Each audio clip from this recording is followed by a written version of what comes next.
besok saya langsung mau ke Batam. Ini saya sudah beberapa malam berdakwah, siang malam. Kemarin dari Muara Takus. Nggak tahu sakit apa itu, sudah berapa bulan di dalam perut.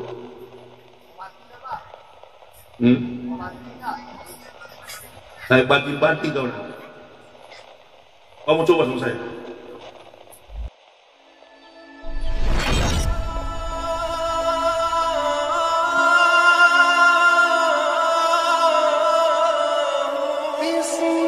Mubarakan li qaumil mu'minin.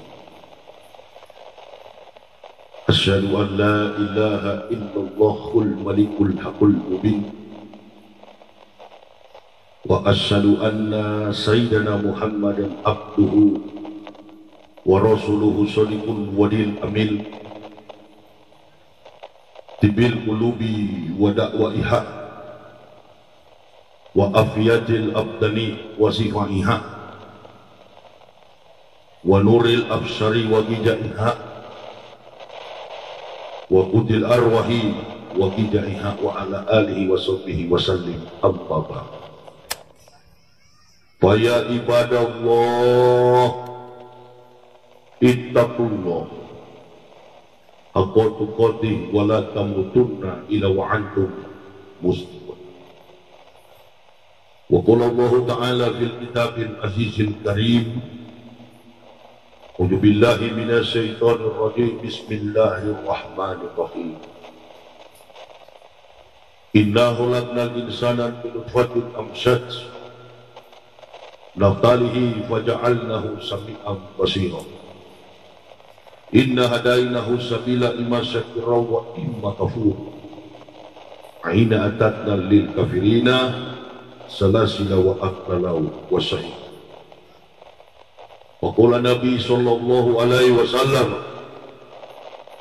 istatun yaqulu naruh bisitati al ummara'u bil jumuri wal arabu bita'asubi wa ahlu rustaqi bil jahli wa dahakinu bil kibri wa tujaru bil hiyanati wal ulama'u bil hasad. Man salaka tariqan ilal ilmi sallallahu bihi tariqan ilal jannah. Bapak Ibu, saudara-saudaraku rahimakumullah. Puja dan puji syukur marilah kita panjatkan kehadirat Allah Subhanahu wa taala.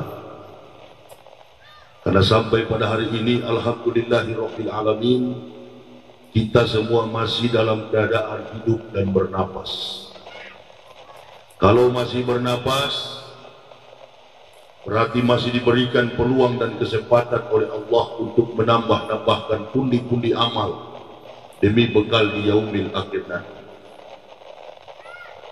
La tasalu qadama abdin yaumal qiyamah min baini yaday Ilahi ta'ala hatta yus'alu an arba'ati asa an umri fima afna wa an jasadihi fima ablahu wa an ilmihi wa amila bihi wa an malihi min aina iktasabau wa fima anfaq.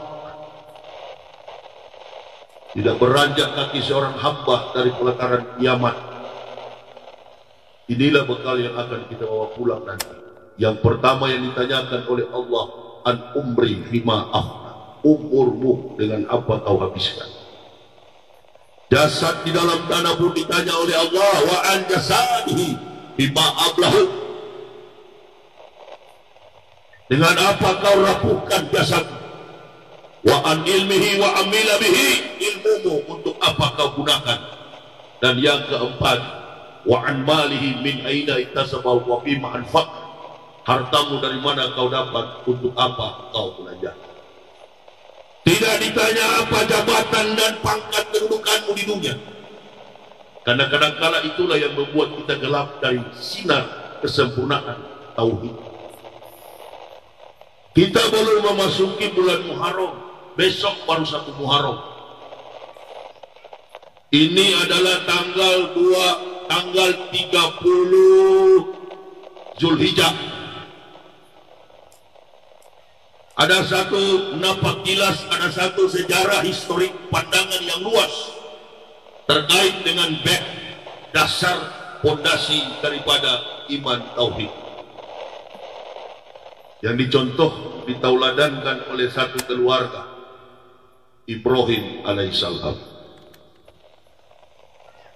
Dari situlah beranjak sebuah persoalan mendasar terkait dengan fakta iman tauhid. Jadi kalau ada orang mengatakan Nabi Muhammad yang membawa Islam, itu pemahaman yang keliru. Rasulullah sallallahu alaihi wasallam melanjutkan Islam. Ketika beliau bersabda, ketika beliau mengatakan aina dina indallahil Islam, mengabadikan, membenarkan perkataan Allah, al-Islamu ya'lu wa la yu'la alaihi. Agama Islam diperkenalkan di Makkah dan Madinah. Kafir Quraisy, ahli-ahli Taurat, ahli-ahli kitab, mereka menantang Rasulullah dan bertanya, ajaran apa yang engkau bawa ini wahai Muhammad? Lalu turunlah firman Allah Ta'ala, qul innani hadani rabbi ila siratin mustaqim dinan qiyamam millata Ibrahim hanifah wa ma kana minal musyrikin qul aina sholati wa nusuki wa mahyaya wa mamati lillahi rabbil alamin. Katakanlah Muhammad bahwa Tuhanmu mengajarkan engkau kepada agama yang lurus, agama yang benar, agamanya Ibrahim, dan Ibrahim bukanlah golongan orang-orang yang musyrik. Katakanlah Muhammad, sesungguhnya sholat, ibadah, hidup dan mati adalah untuk Allah Tuhan semesta alam. Barulah mereka sadar, oh ternyata agama Islam ini adalah serial lanjutan daripada agama nenek moyang mereka, Ibrahim alaihissalam.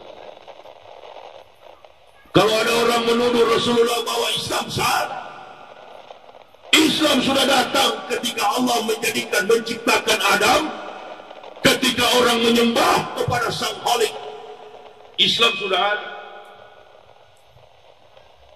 Makanya sebelum Nabi Muhammad datang, banyak nabi-nabi sudah bersabda di dalam Al-Quran itu, termasuk Nabi Isa alaihissalam membenarkan. Belum lahir Rasulullah, belum datang sebagai nabi, di Al-Quran tercatat, diabadikan oleh Allah, wa'id sekolah Isa Maryam ya bani Israila inni rasulillahi ilaikum musaddiqan lima baina yadaya minat taurati wa wasisi rabbi rasulil ya'ti bin badismuhu Ahmad. Ingatlah ketika Isa dan Maryam berkata, wahai Bani Israel, aku adalah Rasul Allah yang diutus di tengah-tengah kamu untuk menggenapkan kitab sebelum aku, minat Taurat wa wasisi rabbi rasulil ya'ti bin badismuhu Ahmad, untuk menggenapkan Taurat, tetapi akan datang seorang nabi, seorang rasul yang bernama Ahmad. Saya mau tanya kepada ibu bapak, waktu Nabi Isa memperkenalkan diri kepada orang Yahudi dan ahli kitab, kira-kira Nabi Muhammad sudah ada, sudah lahir, sudah jadi nabi atau belum? Barangkali ada yang bantah, sudah pernah Ustaz, waktu itu Nabi Muhammad ketemu Nabi Isa di warung makan Takana Juo.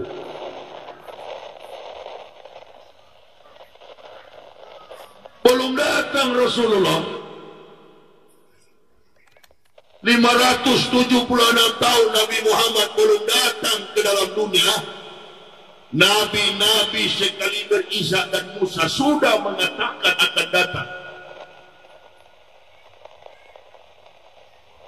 Ini sejarah yang perlu kita ketahui, baik kita orang Islam, apalagi orang-orang kafir, supaya kita bisa pulang kepada kebenaran. Yang Muslim akan bertambah kuat imannya, yang kafir bisa masuk Islam. Apalagi situasi yang dan kondisi yang ada sekarang ini, Seperti hadis yang saya baca tadi, al-umara'u bil jumhuri, penguasa pemerintah yang sewenang-wenang. Kalau kita berkumpul begini, kalau kita berteriak ganti presiden, marah itu Jokowi. Tapi kalau kita teriak Jokowi diteruskan, wah senang itu. Harus diganti.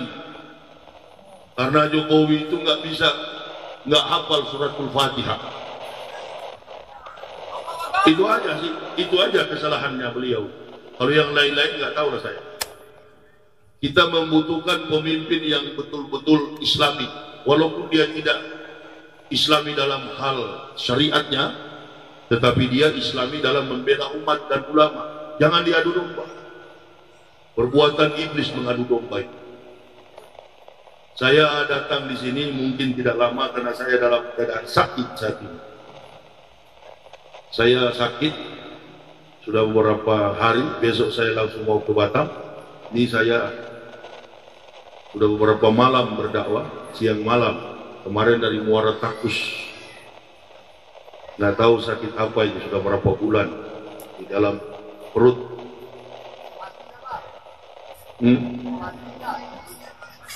Saya banting-banting kau nanti.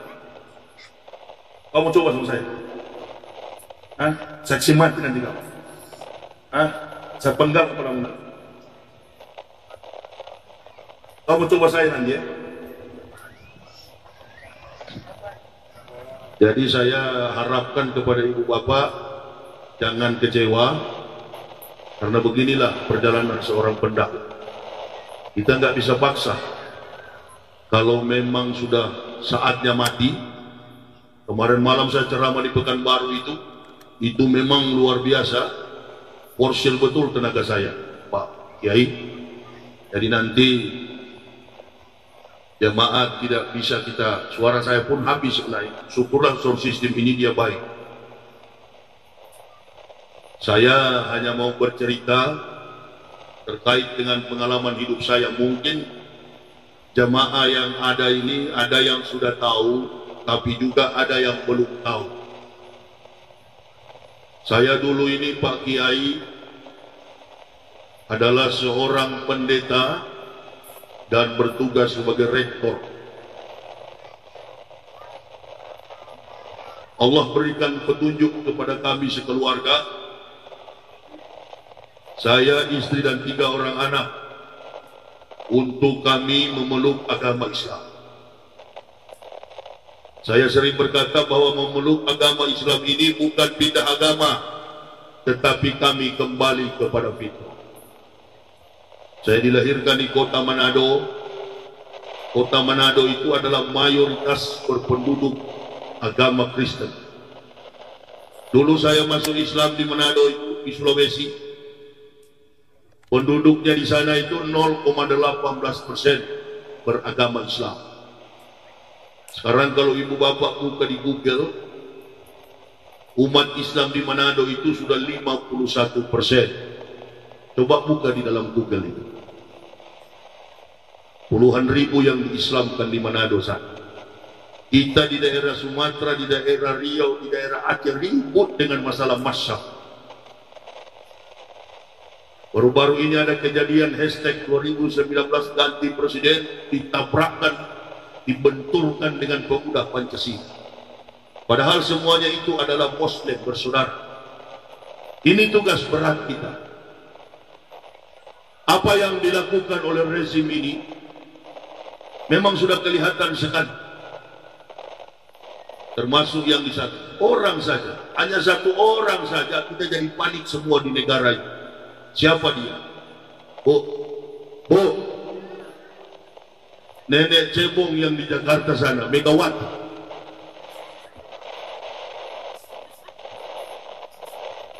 Iya, tuh. Itu orang gila tadi. Tapi kalau pedang saya melekat di leher dia, baru tahu dia akan sembuh nanti. Kebetulan saya ini Pak Kiai, orang ustadz yang sudah bosan hidup juga. Ini saya nggak bisa sangar karena sakit sekali perut saya. Dokter sudah vonis saya ini usus buntu. Tapi saya sudah berapa bulan lari terus dari rumah sakit. Bahkan pernah roboh saya di Pekanbaru sana. Nggak sembuh-sembuh. Betul juga sama dia tadi. Mungkin sudah mau mati. Alhamdulillah. Al-mu'minuna la ya'mutuna bal yunqalun. Orang mukmin tidak pernah mati, tapi mereka kembali pulang kampung. Apalagi kalau mantan pendeta begini. Allahu Akbar. Di Al-Baqarah. Walau ana ahlal kitabi amanu wa taqaw lakafarna anhum sayi'atihim wala akalnahum jannati na'im. Sekiranya ahli kitab mau beriman bertakwa kepada kami, kata Allah, maka kami hapuskan kesalahan-kesalahan mereka, lalu menempatkan mereka pada surga-surga yang penuh kenikmatan, jannatin na'im. Jadi kalau pendeta yang masuk Islam masuk surga, pendeta yang tidak masuk Islam neraka jahanam. Apa ini? Kita agamanya sama. Di Pulau Jawa sana itu baru-baru Ustaz Somad diundang. Yang melarang itu bukan orang kafir. Yang melarang itu sama-sama Muslim. Siapa dia? Orang yang paling terkenal di YouTube, Kiai Haji Nuril, Gus Nuril. Nah itu. Siapa dia? Dia adalah kiai yang suka pidato, bukan di musola, bukan di masjid, bukan tabligh akbar. Di mana? Di pidato di dalam gereja. Jadi dia adalah golongan tukang isap, penjilat, pemakan kotoran kafir. Itu yang melarang Ustaz Somad kemarin. Tidak bersyukur mereka. Orang muda yang cerdas. Ini karena apa? Pikiran menjadi pendakwa innamal a'malu bin. Niatnya adalah duniawi. Saya kalau hanya mau mencari harta, ngapain saya masuk Islam? Rektor saya digaji oleh Jerman. Saya dan keluarga, istri dan 3 orang anak, meninggalkan semuanya itu. Qurbatun fisabilillahi aurhautun khairun minad dunya wa ma fiha. Berangkat pagi atau sore, berjuang di jalan Allah adalah lebih mulia daripada dunia dan segala isinya. Tinggal tukar, dunia ditukar, diganti dengan akhirat. Jangan dibalik, jangan dibalik. Akhirat ditinggalkan, dunia yang dia tuju. Padahal sudah mau mati, umur sudah tua. Apakah Bapak bersedia jadi cawapres? Siap.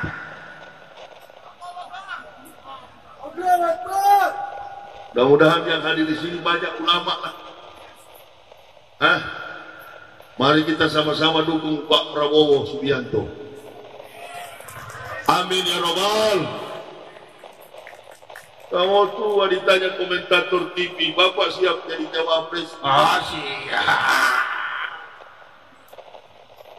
Dunia ditukar dengan akhirat, ditukar dengan dunia. Saya menukar dunia dengan akhirat. Orang Manado itu tidak mudah masuk Islam. Orang Manado tidak mudah beragama Islam. Orang Manado beda dengan orang Batak. Orang Batak satu marga, ada yang Kristen, ada Islam. Manado tidak ada. Orang Sulawesi Utara itu nggak ada yang beragama Islam. Syukur alhamdulillah. Saya belajar di Israel, Pak Kiai. Saya melihat ada 3 agama besar di sana. Yudaisme, Kristen, dan Islam. Akhirnya saya nonton TV One, acara Damai Indonesia. Ada seorang ustadz yang berkata, ada 3 agama katanya yang bersumber dari Ibrahim. Agama Yahudi, agama Kristen, agama Islam. Ini ustadz belajar dari mana ini? Inilah Indonesia ini lagi musim manusia munafik. Ini yang lebih bahaya Pak Kiai daripada orang kafir. Kalau orang kafir bagi saya nggak bahaya. Tetangga kita Matius, Markus, Yohanes, Stefanus, Tetanus. Tahu kita, tahu ini kafir. Tapi kalau yang munafik itu ada dalam golongan kita. Ini kalau ada yang pendukung Jokowi yang hadir di lapangan begini, bukan main sakit hatinya sama saya ini. Mungkin termasuk cebong yang satu tadi. Mau gila atau tidak gila, nanti saya kasih sembuh dia. Suruh dia jemput saya di jalan sana. Saya selama ini Pak Kiai sudah seminggu berdakwah, nggak pernah bawa pedang. Sekarang saya bawa pedang dari sana. Karena memang saya sudah siap, memang siapa yang ganggu saya belah. Saya ajak umat ini bersatu, umat Islam bersatu. Kalau kita berkelahi, kita bergesekan. Tuh di Lombok sekarang, ketika kita perang di Batam, di Riau, kita berkelahi, Lombok menjadi sasaran kristenisasi. Saya mendapat WA banyak sekali. Ini orang-orang kafir, wala tardu ankal yahudu wala nasoro hatta tatabiya binatahu. Sesungguhnya Yahudi dan Nasrani tidak pernah senang sampai kamu pindah di agama mereka. Mana ada orang Kristen ini ridho dengan kita orang Islam? Gak ada. Orang Hindu, orang Buddha, munafik, bohong. Saya dari pendeta dulu, bagaimana menghancurkan Islam pakai orang Islam. Jadi memang sengaja dibiarkan oleh rezim ini. Kalau saya masuk Islam ini hanya mau munafik masuk Islam, saya biarin yang begini. Ada juga yang diutus oleh gereja untuk pura-pura menyusup ke dalam Islam. Kau pura-pura masuk Islam. Termasuk teman saya dulu tahun 1993. Dia diutus ke Aceh dengan dana yang besar, diberikan fasilitas untuk dia pura-pura menikah dengan orang Aceh, wanita Aceh. Ditugaskan selama 4 tahun nggak pulang-pulang. Kami hubungi, handphonenya sudah mati. Kami tanya, lihat berita, ternyata dia jadi ustadz di Aceh. Disuruh menyusup untuk masuk, mempengaruhi orang Aceh supaya masuk kafir, pindah ke Kristen, malah dia yang kecebur masuk Islam. Saya waktu itu jengkel sekali sama dia. Saya jengkel sekali, namanya Stefan. Saya bilang, Van, kamu itu kenapa masuk Islam? Dia bilang, saya cari-cari kelemahan kitabnya, tapi nggak dapat biar satu. Nggak ada kelemahannya biar satu. Betulkah orang Islam itu keras? Dia bilang tidak. Orang Islam itu penyayang, orang Islam itu lemah lembut, orang Islam itu perasaannya lembut sekali. Padahal ditugaskan untuk memurtadkan Aceh. Dananya cukup besar. Beda dengan kita, kasihan orang Islam ini, saudara-saudara kita yang sering diusir di masjid. Apa itu yang huruf kesana kemari? Jemaat tabligh. Kalau di Kristen namanya evangelis, penginjil. Dana mereka itu sampai pesawat mereka punya, Mission Aviation Fellowship. Maaf. Jadi dibiayai dengan gaji, dengan dolar yang sangat fantastis. Tidak ada tuh orang-orang dari kafir masuk Islam dia mau cari sesuatu. Enggak ada. Al-Quran menegaskan, innal ladzina kafaru sawa'un 'alaihim a'anzartahum am lam tunzirhum la yu'minun. Allah katakan dalam Al-Baqarah, sekalipun engkau meyakinkan wahai Muhammad, orang-orang kafir tidak akan beriman kepada Allah. Itu dalam Al-Baqarah. Tapi di ayat yang lain, Quran Surah An-Nur, laqad anzalna ayatin mubayyinatin wallahu yahdi may yasha'u ila siratal mustaqim. Laqad anzalna ayatin mubayyinat. Kata Allah, sesungguhnya kami sudah menurunkan ayat-ayat yang memberi penjelasan, dan Allah memberi petunjuk kepada siapa yang dikehendaki ke jalan yang lurus. Di Al-Baqarah orang kafir tak bisa masuk Islam. Di Quran Surah An-Nur orang kafir masuk Islam. Maknanya apa? Orang-orang kafir yang mendapat hidayah berdasarkan intelijensinya, menerjemahkan keilmuannya berdasarkan isi daripada kitab suci Al-Quran. Makanya kalau yang datang ke masjid-masjid minta-minta uang, ngaku-ngaku mu'alaf, saya dari Nias, ini surat masuk Islam. Nah ini golongan bukan mu'alaf, ini kualat. Saya sering bilang sama orang-orang kafir Kristen di luar sana, sudah ribuan saya Islamkan mereka di Indonesia. Saya katakan, antum kalau cuma mau kawin, nggak usah masuk Islam, men. Antum kalau cuma lari dari kesusahan hidup, lalu masuk Islam. Islam tidak pernah menjanjikanmu dolar. Islam menjanjikanmu surga. Makanya orang-orang kafir yang masuk Islam itu jangan disebut mu'alaf. Seperti saya begini, jangan dipanggil mu'alaf. Dan kalau berpidato, nggak usah disebut ustaz. Kita di Indonesia ini memang kata Nabi, wa ahlur rustaqi bil jahli, orang kampung karena kebodohan. Orang baru sebut satu ayat dipanggil ustaz asal sudah muncul di TV. Ustaz Maulana,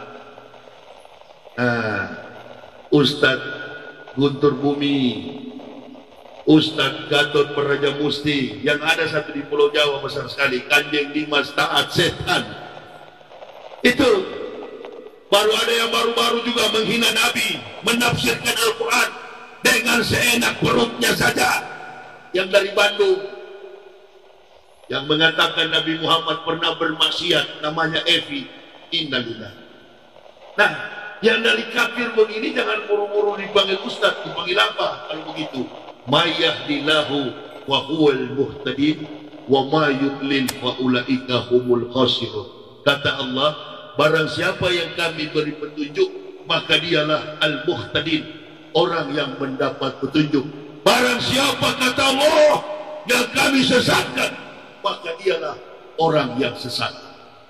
Jadi kalau mau panggil yang bekas-bekas kafir begini, mau jadi pendakwah, jangan dipanggil al-mukarram al-muhtaram. Panggil saja mereka. Kami persilahkan kepada al-muhtadin Muhammad Yahya Walon. Itu lebih itu lebih bagus. Kenapa? Apa alasannya? Minggu yang lalu saya diundang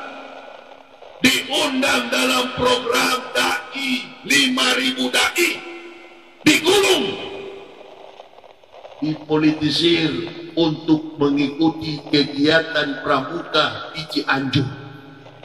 Masih ada WA di dalam handphone saya.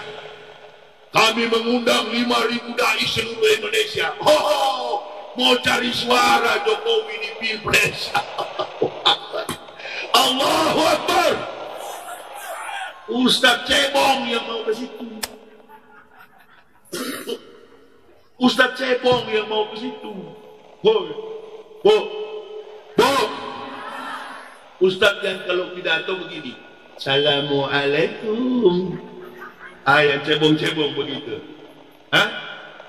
Nggak begitu sekarang ini zaman yang keras. Jangan main-main kita. Islam ada dalam lingkaran, Islam ada dalam kepungan kafirin wal munafikin. 5.000 dai saya balas. Insya Allah saya akan ikut jika presidennya sudah Prabowo 2019. Jengkel betul dia balas ke bawah, dia ancam saya. Dia tawarkan saya, ayo Ustaz kita bergabung, perlu dana berapa? Kami transfer. Innalillah. Kau pikir hidayah yang saya pakai ini? Nih, cuma yang saya pakai ini murah di Tanah Abang. Sorban yang saya pakai ini adalah tanda kemenangan, tanda kekuasaan Allah. Murah di Tanah Abang, cuma 45.000. Sorban, baju ini cuma 65.000. Tapi yang datang belanja, Ustaz, begitu masuk ke pasar Tanah Abang, langsung disapa oleh penjual. Nggak kemana Bu ya? Lah udah jalan-jalan ya Ambo. Nak cari apa udah? Nak cari apa Bu ya? Lah Ambo jalan-jalan. Bu ya. Gamis. Karena Ustadz yang datang gratis. Tadi mau datang ke sini mampir di rumah makan. Begitu mau bayar, sudah ada yang bayar duluan. Allah bimbing, Allah sertai, Allah payungi, Allah lindungi dalam keberkahan nikmat. ampunan dan keselamatan. Nggak perlu uang dari orang munafik, nggak perlu uang dari orang kafir. Keluarga saya di Jakarta itu kaya sekali. Bodoh kamu, kenapa kamu masuk Islam? Saya ceramah di Jakarta, rumahnya dekat masjid, wajah dia dengar-dengar. Usai saya ceramah, dia berikan uang sekepok. Berikan sama teman saya, imam masjid. Tolong titipkan, kasihkan sama Ustadz tadi yang ceramah. Itu saudara saya satu marga. Saya marganya Waloni, Pak. Ini marga, ini Waloni, ini marga. Yang tertulis di situ marga. Itu jangan dibuang. Itu nasab. Kebetulan keluarga saya juga di Manado sudah banyak yang Muslim. Jadi saya tolak tuh uang itu. Kembalikan sama dia.